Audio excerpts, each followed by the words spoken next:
Well, good morning, everyone. Welcome to the Energy Realities podcast, our weekly journey across the universe of energy here on planet Earth. And hopefully it will always remain isolated to this planet and not go to Mars or anywhere else. My name is David Blackman. It is my duty to moderate this discussion today. And I want to, before we do introductions, I'm going to read a couple of sentences excuse me, that I think set the stage for what we're going to talk about today. In their most recent 5-year plan for energy, the 14th one the Chinese Communist government has published, Chinese policymakers cast coal not merely as a fuel, but as the singular stabilizing force upon which the entire energy order rests, and as an asset whose removal would invite chaos. With us today as our guest, well, first, my fellow panelists, Tammy Nemeth and Stu Turley, are here with us today, our regular panel. With us today, special guest Dr. Joseph Fournier in southeastern Alberta. It's great to have you on, Dr. Fournier. Those two sentences were from one of your two recent reports. This one titled North American LNG Won't Displace Asia's Coal. But we're also going to be talking about that one as well as Beijing's Excalibur, coal as China's weapon of sovereign power. Both are just compelling, excellent studies in what's really happening in China related to energy, despite all the myths being bandied about them suddenly going over some sort of energy transition. Thank you for being with us today, Doctor. Yeah, my pleasure. Thanks for the invitation, especially Tammy. I think the very first podcast I did a few years ago was with Dr. Nemeth there on the Nemeth report. So, yeah, it's I appreciate her support that she's given me the last couple of years. Yeah. Well, Tammy's invaluable to us as well. This is such a great topic, and I think it's so timely right now. Both the sovereignty aspect of China's continuing expansion of their coal fleet, not only not transitioning to other forms of energy, but their continuing expansion of it, and the limits to the ability of natural gas, not just American LNG, but global LNG, to displace that coal in China's power sector, especially in India as well. Talk about how you decided, what was your decision process for doing these two studies and writing these reports? Well, I think I would start in my response by simply saying that at the heart of my, call it, hypothesis on all things climate and energy and environmental policy, I find that there is a very strong geopolitical undertone that unites everything. So, here in Alberta, we have seen an accelerated mandate to end our dependence on coal. 10 years ago, we had like 80% of our electricity was from coal. And then we decided, because of brilliant politicians, to bulldoze perfectly viable power plants and replace it with peaking natural gas turbine systems and wind and solar. And then we had an explosion in total electricity costs. Power generation, like your consumption costs went up, your transmission and distribution costs went up. So those were the backdrops for motivating me to start writing. Was seeing my power bill really exploding. My background was in oil sands research and development. I had a great career. It lifted, I came from a lower income family, grew up without running water and power in the far north. Used dog teams to haul firewood out of the trees. So I appreciate dispatchable power. I appreciate affordable energy. So that's the background for what's motivated me to begin focusing on coal. I'm now at a point, probably later this fall, well, I've got enough content generated to produce a book on coal, and with a special focus on the Alberta's history. Coal built this province like it did many places in North America and the West. Going back to the starting point there, geopolitics. What motivated me to start to write this particular article was the obvious fact that after Paris 2015 Paris Accord, you got all these nations mandating an end to coal by certain dates. The idea of going to net zero. The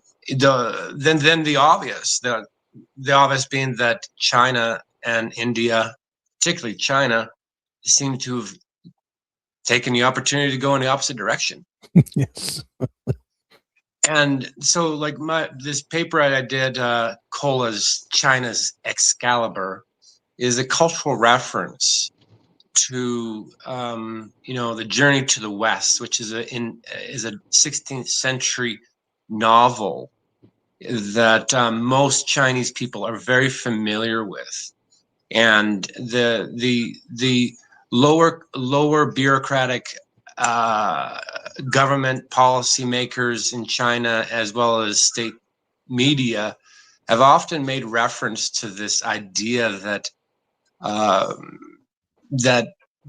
coal is being referred to as equivalent to this weapon of power that the Monkey King lead character in this Journey to the West novel wielded to secure stability, control over the seas. It's like a ballast stone analogy for like a big ship, right? Big rocking waves, volatility, but it anchors the course of a ship. And the fact that the 14th five-year plan basically outlines an imperative policy-wise to double down on expanding by 25% by 2030 China's coal mining capacity. Well, it's very clear that since 2020, when the world suddenly was shocked by China's adversarial actions with regards to the COVID lockdowns, how they took advantage of the West by stockpiling PPE and then holding it at ransom, basically leveraging their knowledge that the virus was propagating and making great gobs of cash off of that incident. In 2020, it was like the world woke up that China was not a fair nation to deal with, and since then there has been a acceleration in wartime rhetoric, and so those pieces of the puzzle in my mind were motivators for writing this document. The conclusion to it that I think is most important to emphasize, that I find that policymakers in the West, particularly here in Canada, are just completely avoiding mention of, is if China continues on this trajectory of doubling down on its coal mining and consumption capacity over the next 4 years, its reserve to production ratio for its coal resource has them running out completely of coal before 2050. Yeah. And, it's when you look at that, the numbers are clear. This is existential to them. The energy sovereignty is in their DNA. Like India, China has a very clear and clear history of foreign subjugation and invasion that goes back centuries. It's in their DNA to understand the importance of the Great Wall of China. Right. Right. It's Indians think much the same. It's what it influences all of their policy. And so when you look at that versus their shipbuilding capacity, just so you know, like China has become the #1 shipbuilder in the world. By It's far, a huge industry. Like China has built more in the last year in terms of shipping tonnage than the United States has in the last 80 years. And particularly when you look at the pace of its blue water capable naval expansion, they are building more guided missile cruisers and destroyers and logistics ships and amphibious landing craft.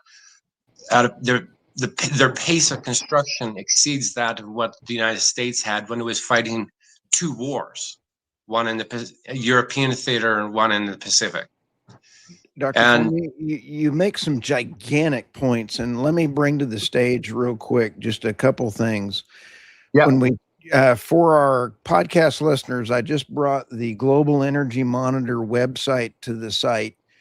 Right now, there's 2,500 megawatts that we're showing that are either operating, under construction, permitted, pre-permitted, or announced. And I want everybody to take a look. Look at the United States. There's even some green in here where we've got permitted or announced. But look at the green and the red as we move over to China. Look at the amount of coal through Asia. Look at India. Look at even the EU and the UK. And my question to both Dr. Nemeth and Dr. Fournier, when you take a look at, I hope I didn't have a Texas, Oklahoma accent when I pronounced your name, sir. So when you take a look at all of the amount there, let's go ahead and take a look at I'm going to eliminate now on this. Now we only have the permitted, permitted, and announced. Look at this. We have 2 or 3 in the United States, but look at this. That is still a ton of new generation being built in coal plants around the world. Coal ain't dead yet, guys. Just thought I'd share that point. But yeah, for sure. But I think what Joseph's papers clearly demonstrate is that coal is really dominant in China and India.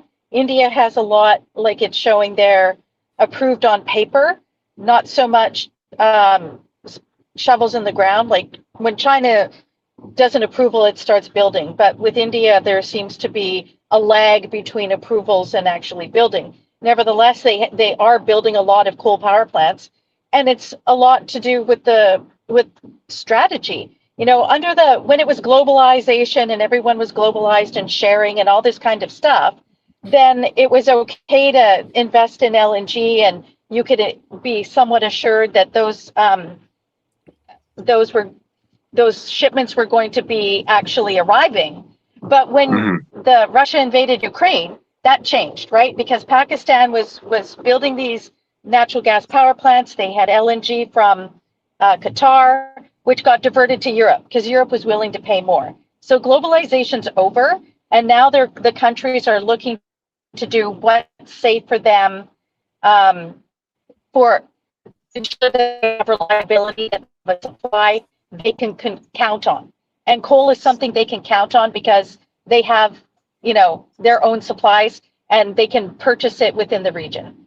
You bet. And Dr. Nemeth, I've got showing on the map right now, only operating and under construction, the purple there. And as I remove the operating, you'll notice where are all the blue ones? They're in India and China and Asia, and actually even Iran has got a few. over in Cambodia, and the Pacific Philippines, Rim. Yeah.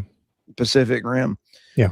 So the United States doesn't have them under construction. They're under planned or approved. And there's even one in, I believe it's Belarus up there that is under construction. Yeah.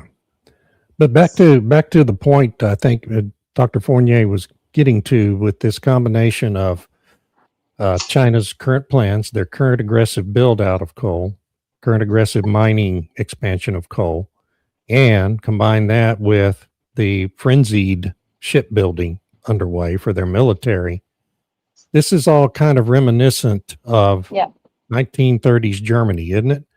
Where Germany was building up their military capabilities, but also beginning to venture into other countries to take over their oil resources because they knew they were going to have oil in the future to run their war machine.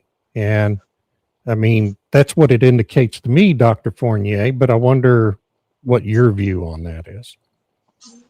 Well, I touch on that, don't I, in this article. Like, it's not just the World War II, as you said, the Third Reich had no oil production. So they had to invade. They had to invade in order to secure that.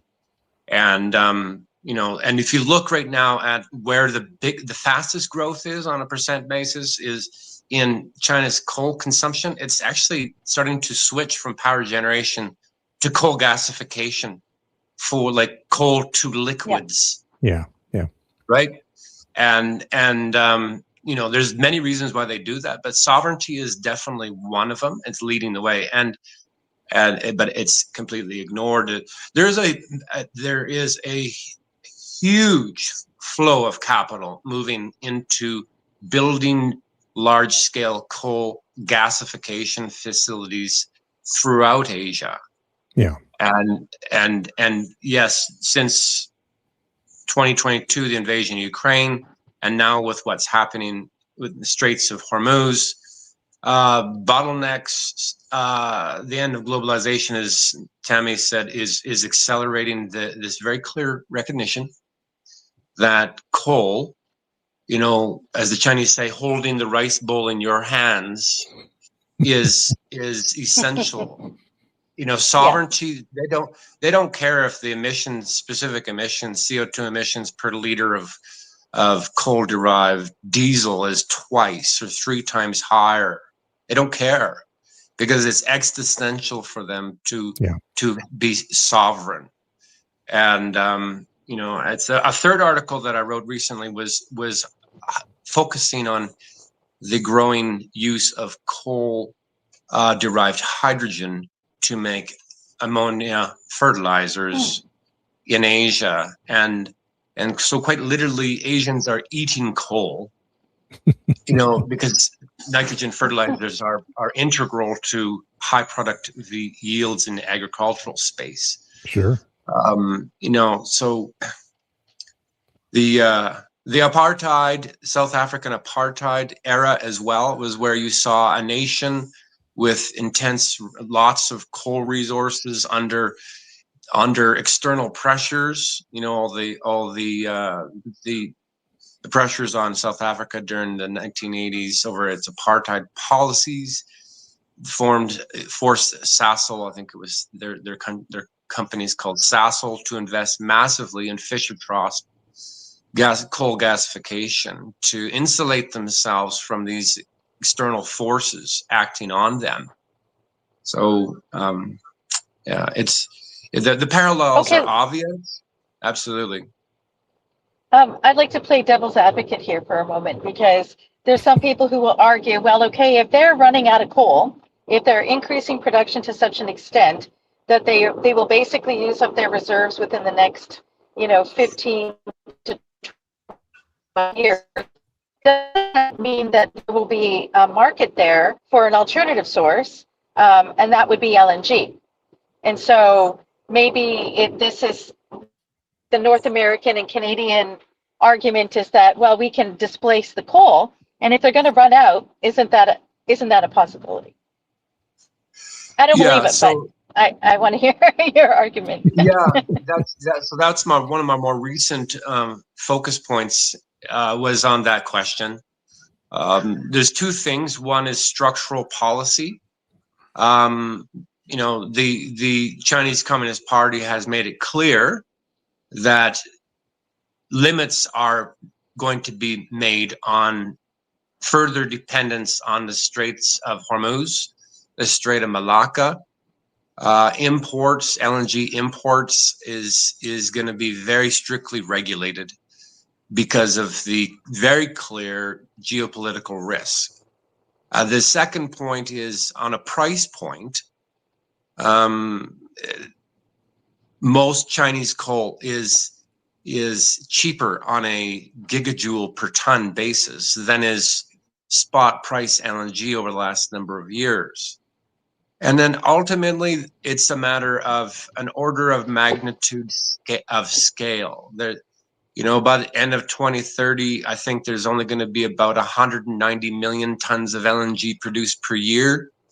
But by 2030, coal consumption is 10 times that. Yeah.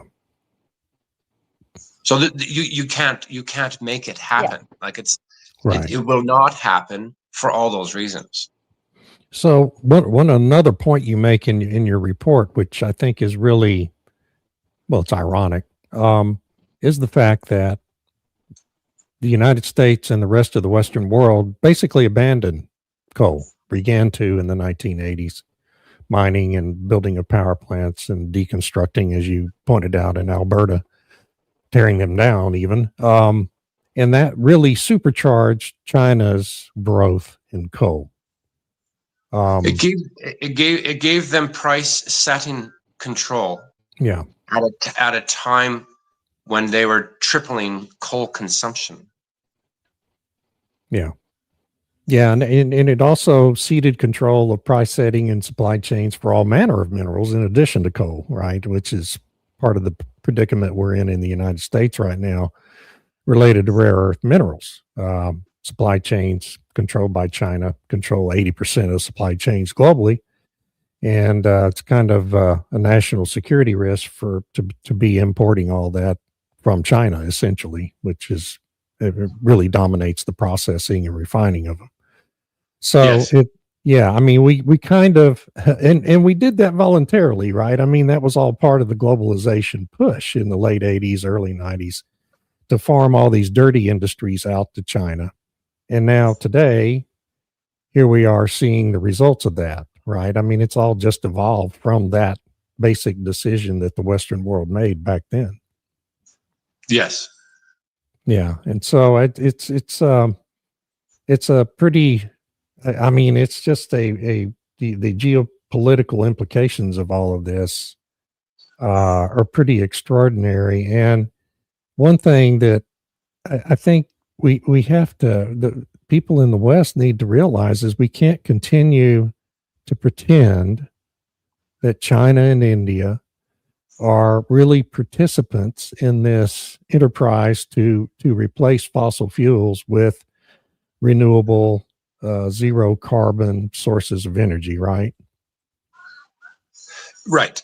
And, so to those last couple keywords you used, David, clean energy, renewable. Yeah. Yeah. We have to stop using that language. Yes. We are reinforcing lies. Like, for example, I just wrote a first draft on a power generation white paper for the Fournier Institute here in Canada. And one of the things I argue is let's re-examine this whole idea of clean energy. And I often will say is that there's no such thing.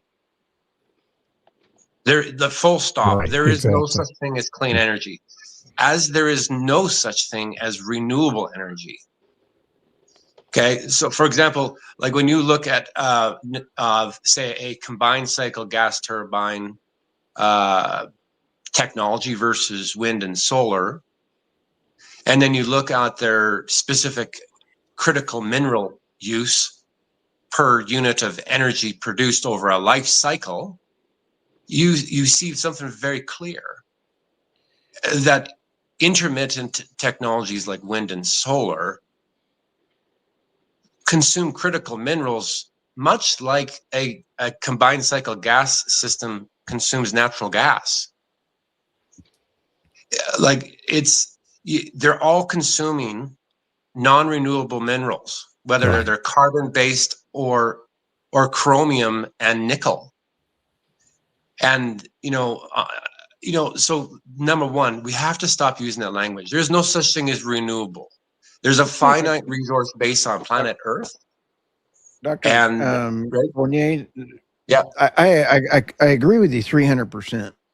Okay. The other thing that I would also add to this is that how do we get the levelized cost of electricity rephrased from Lazard and all the other folks that are out there throwing this out there, saying that the levelized cost of solar energy and wind energy has gone down, when anytime you add solar, wind, or storage to the grid, it increases the cost because you have all the extra gigawatts of electricity that are not needed. So the levelized cost of electricity needs to be changed to the levelized cost of energy that it took to build it. And then the levelized cost of energy needs to include the land reclamation and the shutdown of the event, because right now wind, solar, and storage are getting a pass on recycling as well as land reclamation. Oil and gas has to have land reclamation put into their projects, period. That's why they're a lot cleaner than wind, solar, and storage. So right now it's not a fair playing field. And I can say, yes, my wife doesn't spend any money today, but you have to have a fair, balanced methodology for people to talk about. Yeah. So the levelized cost of energy was a metric that was used for a long time when you're comparing technology classes like a nuclear power plant versus a combined cycle versus a coal power plant, where their availabilities and capacity factors are all equivalent. So it was an apples to apples comparison. Now that we're dealing with apples and oranges, it's no longer applicable. So I think we all know that the levelized full system cost is the only thing that matters. It's the retail price, not the banker's price for technology that matters. And why is it I can't find in the United States land reclamation funded by anything, and they're going broke? So as soon as they end their subsidies, we're about to see about an $89 billion liability in the United States just for wind. Doesn't even include solar panels. Yeah. I like the idea of a renewed focus on the historical fact that power generation was initially, like transmission, the grid, the whole infrastructure was viewed as a critical public service, much akin to like a hospital or a water treatment plant. It's what raised Western society out of poverty and our agrarian roots. And it's a service, and the retail consumer pays for it on their monthly bill, as opposed to like an oil pipeline or a gas pipeline where the upstream producer pays for access to the system. The retail consumer pays for the grid, and the grid costs are exploding under intermittent technologies that are Chinese dominated, because there's so many new things that it's becoming more complex. Utility scale batteries, more high voltage DC interconnections, more like there's so many more components. The balance of plant is increasing in complexity, and only one little sliver of it, the power generation, like a utility scale power generation farm, like a solar farm, sure, that's decreasing. The investment costs are decreasing, but the retail consumer is carrying the cost of this massively growing, complex, spread out infrastructure. Yeah, I just want to jump in. Maybe you guys talked about it when when I got cut off.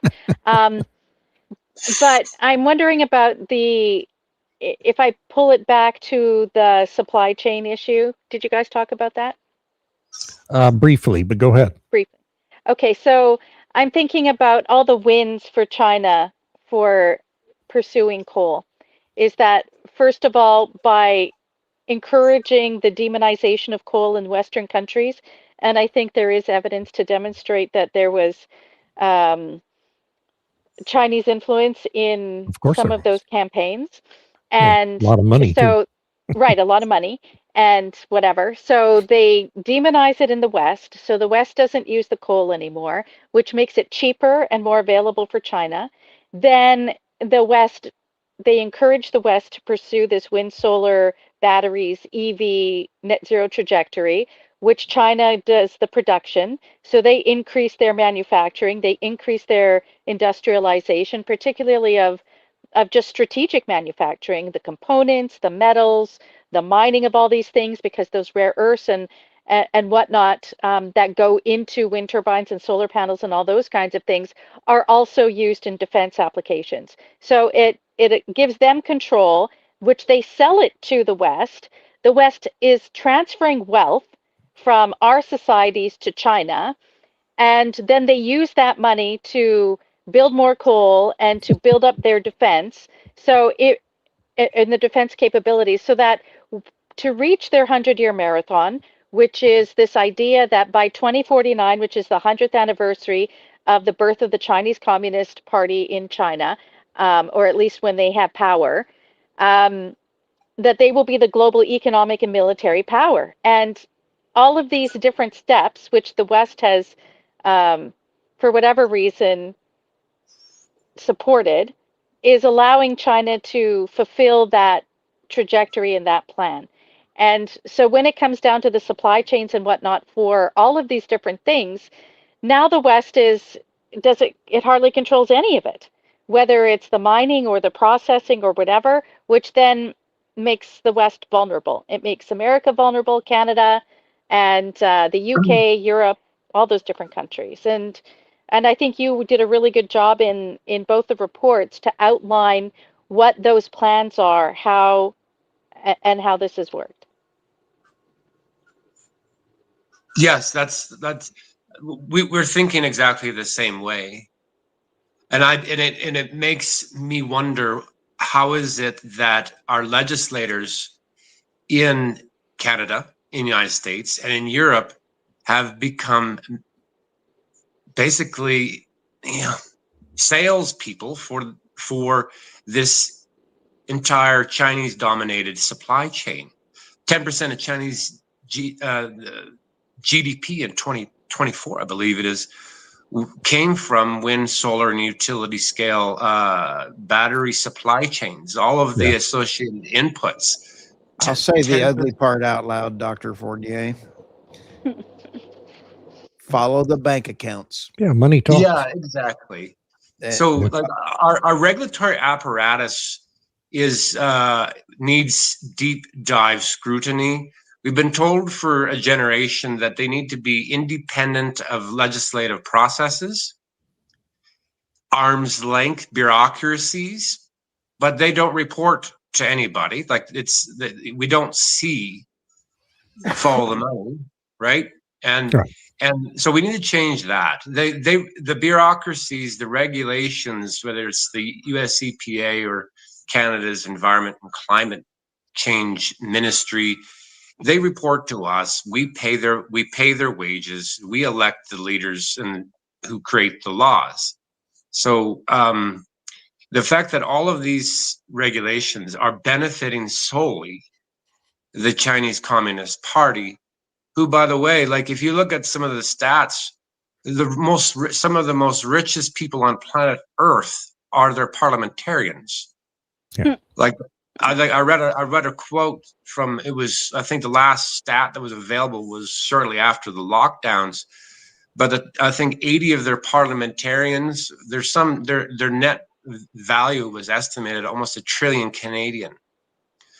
You know, that would be like all of U.S. oligarchs all of a sudden becoming, senators, congressmen. That's the way it is in China. So they're benefiting, and our laws are creating the landscape that benefits their economy and their rapidly rising geopolitical power. And Tammy, your point on the 1949 as being the starting point of the Chinese Communist Party's formal rule over China relative to the Paris Accord and the Net Zero 2050 rules, it's to me, it's not coincidence. No, it's not. I think you're absolutely right about that. It's not coincidence at all. And China dominates the organizations that are pushing all this mess. The World Economic Forum is infested with Chinese influence and money, and our university education system is infested with Chinese money and influence. Our political structure in Congress is infested by this. The opposition to the AI industry right now in the United States is being largely funded by a combination of Chinese money and money from billionaire philanthropies like the Rockefeller Fund and the Park Foundation and all these billionaire interests that are also heavily tied to the Chinese Communist Party. None of this is coincidence, and it's all integrated together, and it becomes overwhelming to try to tell that story, doesn't it? It is, because people are so used to the idea that dirty coal, clean renewables, right? Yeah. So, like in my policy recommendations that I've outlined in that on the paper that focuses on China's 25% expansion in its mining capacity over the next 4 years. One of the policy recommendations that I make for Western leaders is we have to put peace and geopolitical stability at the forefront, and climate-related narratives have to be dropped because they're a farce. So, for example, a way to bring stability to the world would be for Canada and the United States to quadruple down on its own coal mining and export capacity along the Western seaboard. We have to take away the price setting power of the People's Republic of China on coal and insulate our democratic allies in the region from their inherent dependence on imported hydrocarbons. So coal, number one, the United States has the largest reserve number on the planet. And so Americans really need to focus on getting more railway and a deep water export capacity built to basically push that 2050 window further down the line, because you want to see World War III type of scenario in the Indo-Pacific region again. Like, the Americans understand, they fought Okinawa and Guam and Leyte Gulf, and like this region is going to be the next flashpoint, and what that will do to the environment, what that will do to global economies is going to be, well, not pretty. So policy-wise, doubling down, quadrupling down on export mining coal I think we need to view coal as a defensive weapon. Yeah, I think Aslan Pilot Car 4450 has a great point here, where he says you can't set the price on coal without support for the remaining mines and miners. And that's so true. And the thing is, the narrative, the messaging against coal has been so powerful, as you mentioned, Joseph, with this whole dirty coal, bad coal, evil coal, and all this kind of thing.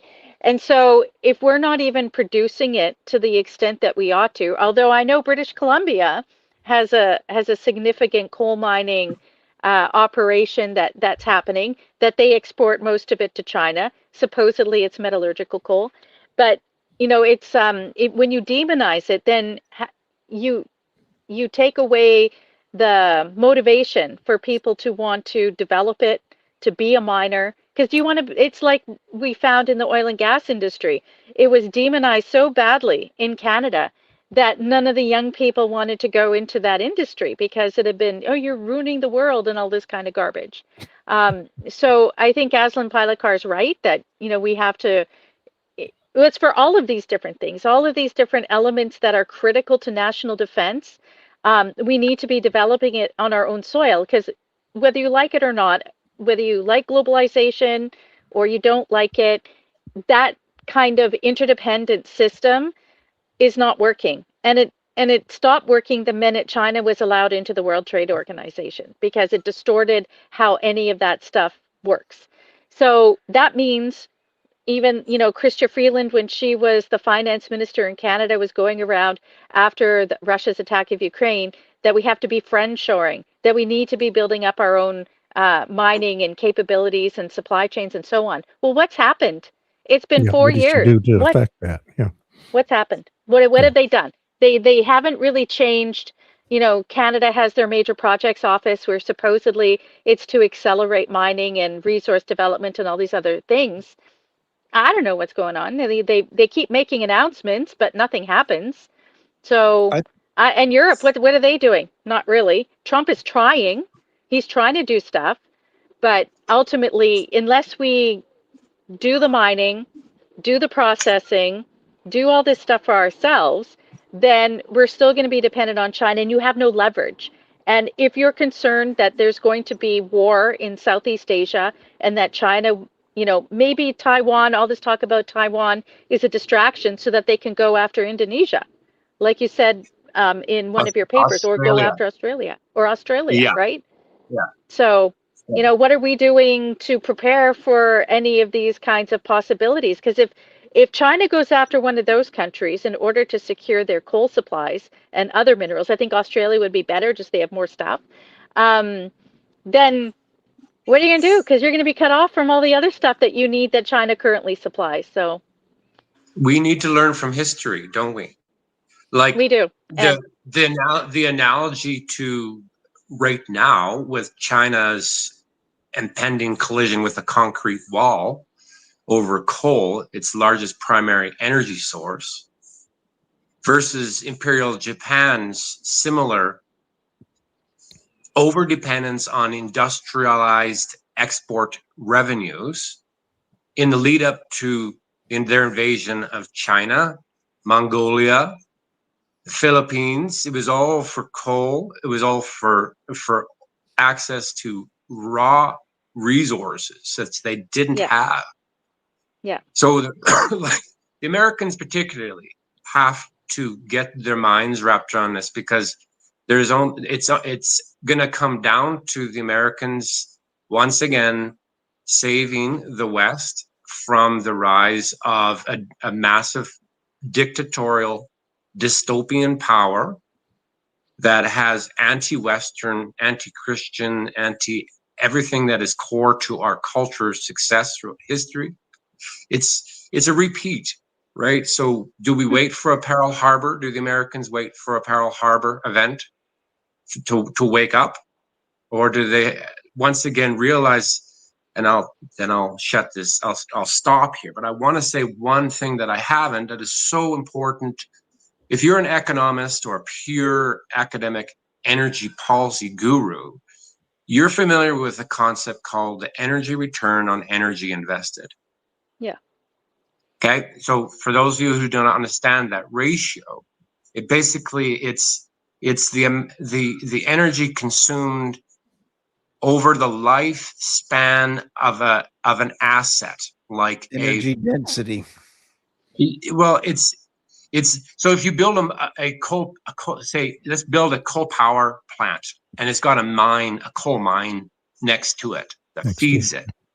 If you look at the lifespan of, say, that 50-year lifespan of that asset, all of the energy that was consumed to build it, to maintain it, not the energy it consumes, but if you look at the energy that went into all the steel, copper, concrete, and equipment and trucks and all that kind of stuff over its 50 years time span, that's its energy it consumes for itself versus how much energy it produces for in excess for society.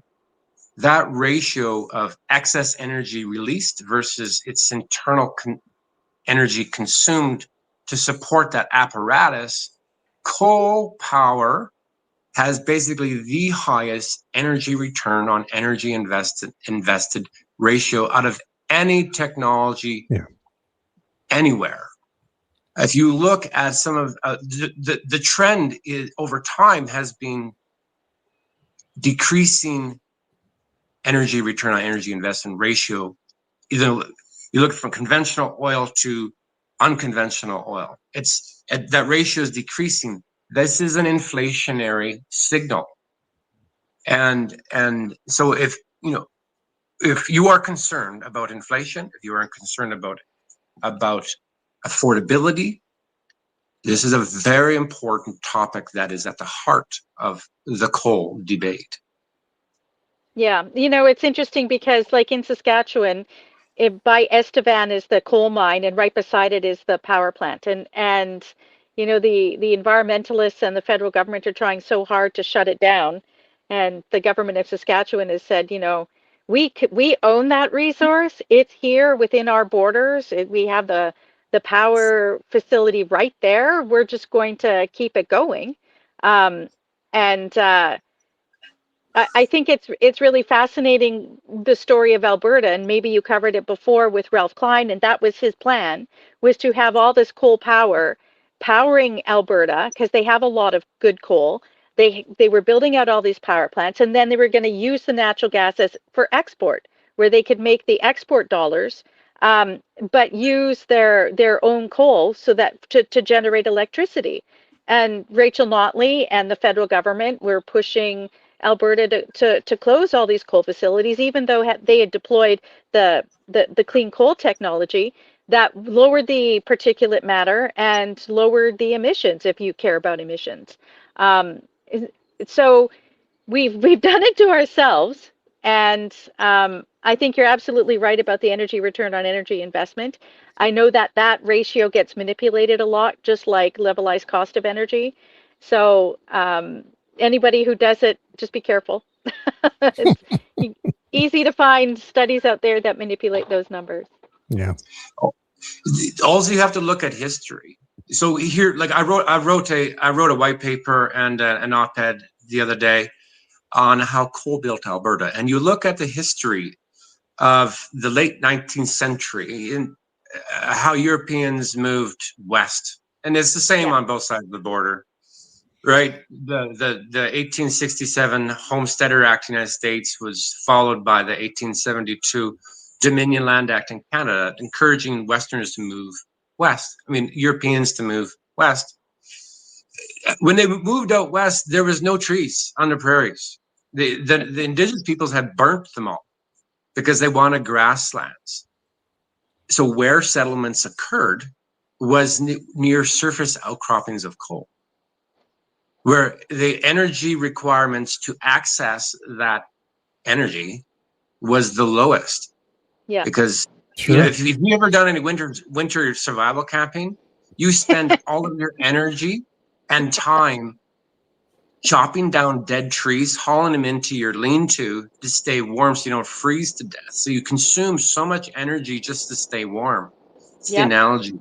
So surface shallow deposits of coal, wherever they were in Alberta, that's where small communities developed because they kept them alive in the dead of winter, and they didn't have to chop down the very little trees that were around that they needed for the lumber industry so they could build a house, a barn, a grocery store, right? So that idea of minimal energy input to access a primary energy source is integral to the success of society. And so coal remains, particularly here in Fortress North America, an absolutely massive source of latent energy waiting to be released that dwarfs, I think it dwarfs the amount of crude oil deposits, maybe even more so than the Green River Carrigan deposits in the United States, right? So we've got this at our fingertips, and we need to revisit our roots a bit and look at cost versus benefit better, rather than just focusing on these narrative costs.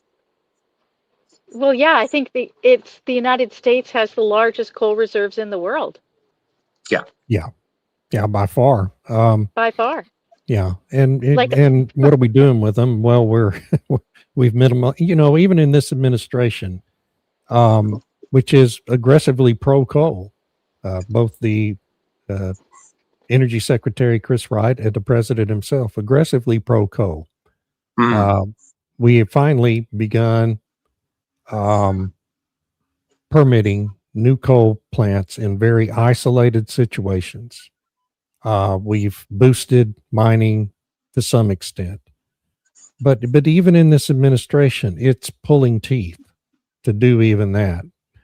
And it's opposed. There's always a federal judge appointed by Joe Biden or Barack Obama, who will issue a nationwide injunction repeatedly over and over again to try to stop you, until finally you get to the Supreme Court 2 years later and get the right decision. And so it's the infrastructure here, the political infrastructure in the United States has been rigged now to the extent that it's almost impossible really to truly revitalize the American coal industry, even in an administration that's aggressively in favor of doing that. That's a real problem geopolitically for the United States, because you asked a minute ago, you started and you got interrupted, or we interrupted you. You were asking whether the United States would take a proactive action to try to prevent China from going on this aggressive, what I think is inevitably going to become aggressive military adventurism abroad to secure more coal assets and other assets they believe they need. Or will we have to wait until there's a crisis, another Pearl Harbor? Well, the answer is clearly, if we do anything at all here in the United States to stop that, and I think that's even an open question, clearly it's going to take a crisis like the invasion of Taiwan. Actually, I don't even think we would act on that. But if they were to invade Australia or Indonesia, then probably the United States would get involved. But until then, the system internally here in the United States is simply rigged against any proactive action taking on China. And most of that has to do with all the money that's come in from China illegally into presidential campaigns of certain winners of presidential elections, and into Congress, which I think Stu would agree, certainly. There are probably hundreds of members of Congress who are heavily influenced by Chinese money. Yeah, I'm a Canadian. I'll remind people I'm a Canadian. So I watched this clip the other day. Hillary was being interviewed, and she was like joking about interference and the Russia collusion, and then she basically started joking that China needs to interfere in our election processes, right? And so this clip came out. I saw this shortly after, about a month ago, when the Trump administration started talking about how the 2020 election was influenced by the People's Republic of China. Yes. Right. So yeah, it's not conspiracy theories. These are simple facts. In Canada, we're seeing it full on. We're seeing it. We're like full on. We have opaque security agreements between Beijing and Ottawa. We're inviting foreign officers to enter our armed forces. Yeah. Right. And the Chinese police stations across the country. So they, as much as I'm patriotic, I'm also very much aware of the fact that Canada is I think, way more so in bed with Beijing than Washington is. Yeah. And so I empathize with those on my cousins on the south, in the south, the American cousins that I have, to feel firm in taking a hard stand on a security agreement that is for all of North America. I am very much in favor of an economic and security agreement, union of sorts, Fortress North America. I'm very much in favor of that, more so than I am of basically anything as a Canadian at this point. I look past the Trump rhetoric of 51st state, and I look at the broader history, and we were all British colonies.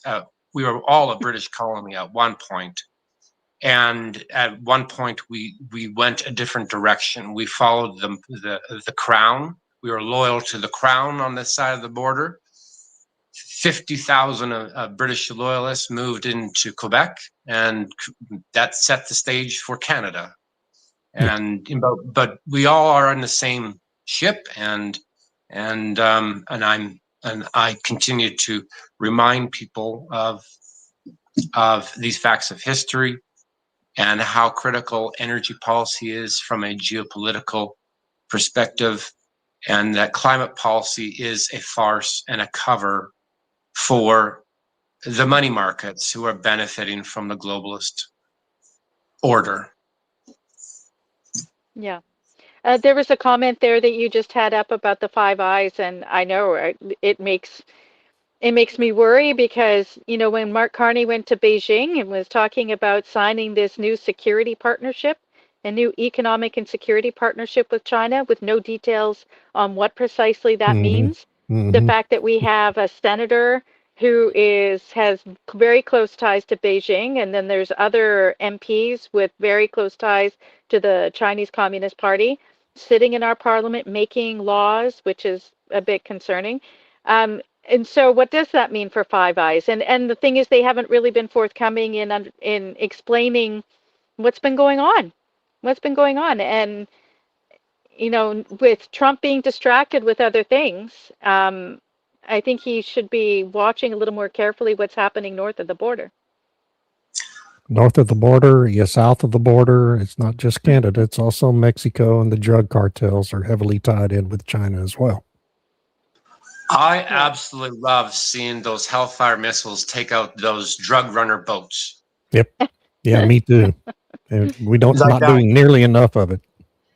One of the things that I find very interesting is Rodney's comment is very important, because those drug runner boats that you just mentioned, who was laundering the money? Most of the money was going through the Bank of London. So when you look at the Crown and the Crown's involvement in Venezuela, Iran, Iraq, around the world, it's just as bad as China as far as I'm concerned. And you take a look at the Crown is a major geopolitical influence around the world. It's not necessarily a good thing. And you take a look at Australia, you take a look at Dr. Fournier, your comment about renaming and making sure that the green energy movement has done a great job by even thinking that people think that green energy is green energy when it's actually not green energy.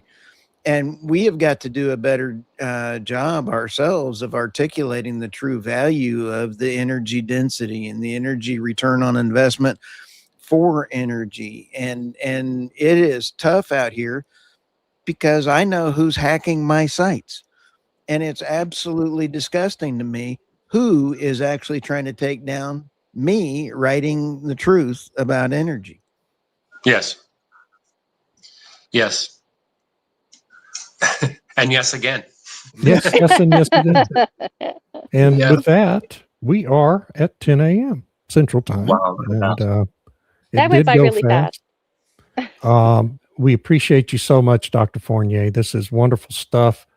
Tell everybody where they can find your writing and studies that we've been talking about today. My Substack, josephfournier.substack.com. that's where I tend to write on a regular basis, a couple times a month. It's free.